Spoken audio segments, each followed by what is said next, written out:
प्राचीन परंपरा तथा ऐतिह्य संस्कृति को उज्जीवित रखापी कहीं केउ कालू कटक जिला सालेपुर में पालित होउछि मुनिसी मेलन। आगे लोक माने पुलिस को मुनिस बोली डाकुथिले। सेतेबेले मुनिस यही सालेपुर अंचल में मेलन करथिले। सेही दिन ठारू मुनिस मेलन होई आसुअछि। एही परिप्रेक्षी रे दोल दशमी दिन ठारू मंदिर एवं भागवत गादी चलती प्रतिमा मानकु ग्राम परिक्रमा करी श्रद्धालु भक्त माने विभु कृपा पाइबा सह पालन करती एही मुनिस मेलन। प्रतिवर्ष परि चलित वर्ष सालेपुर थाना भारप्राप्त अधिकारी आरक्षी अधीक्षक एवं अंचलवासी सहयोग अनुष्ठित हो जाइछि मुनिस मेलन। एही मेलन होली दिन संध्यारू आरंभ होई होली परदिन सकाळु समाप्त होइथाय। मेलन देखिबाकू अंचल तथा अंचल बाहरु बहुत जनसमागम होइथिला। पुलिस एवं साधारण जनता मध्य सुसंपर्क तथा भाईचारा सृष्टि करिया पई एही मेलनर उद्देश्य बोली कमिटीर सभापति कहिसंती।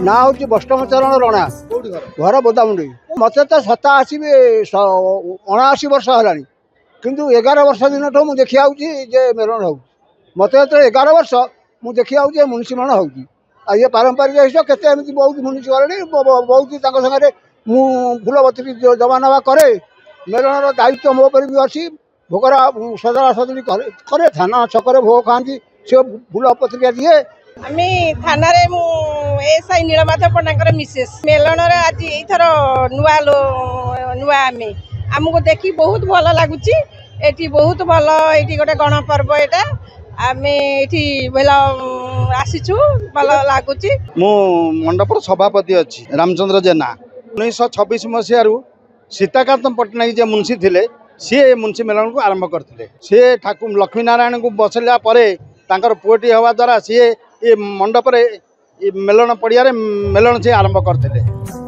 कटक जिले महेश्वर बेहरा रिपोर्ट सत्यम टीवी।